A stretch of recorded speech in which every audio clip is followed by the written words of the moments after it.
Alors nous allons terminer cette deuxième semaine de céramique chinoise avec, on reste dans la période Han, hein, on a consacré toute la semaine, à commencer par les Han antérieurs, là d'ailleurs ce vase vient de cette période, mais également on l'a vu ces vases à glaçure sur la deuxième période des Han. Donc là, de nouveau, moi je dirais des vases, c'est un grand plaisir, vous savez, d'avoir ressorti tous ces vases de nos collections, parce que là aussi, regardons juste ces vases. Hein.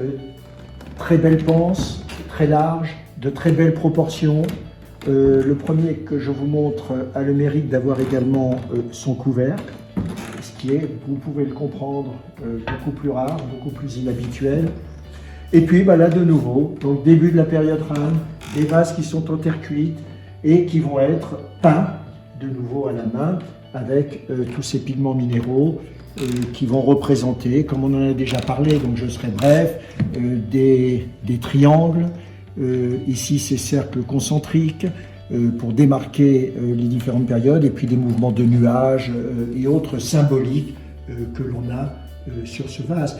Et là de nouveau, on a la grande chance d'avoir un vase qui a traversé plus de 2 millénaires dans un environnement qui était très sec, ce qui fait que la qualité de sa polychromie est absolument superbe. Regardez ces reflets ici, ce violet qui ressort, ça lui donne beaucoup de personnalité, des traces encore de terre, puisque une partie a été sûrement enterrée. Et notre deuxième vase, qui lui n'a pas le couvercle, mais également de nouveau tout à fait comparable aux ces motifs cosmiques que l'on retrouve dessus.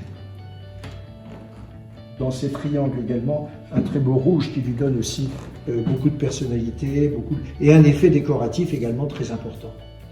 Voilà la conclusion de ces 2 semaines. J'espère que vous avez eu beaucoup de plaisir, comme nous on a eu beaucoup de plaisir. D'abord à les ressortir, parce que vous savez, on oublie souvent les pièces que l'on a en réserve, donc c'est un plaisir d'aller dans nos réserves, d'exhumer, c'est vraiment le mot, des pièces que l'on a acquises il y a de très nombreuses années, et puis surtout après de partager ce plaisir. Moi c'est la manière dont je vois notre métier.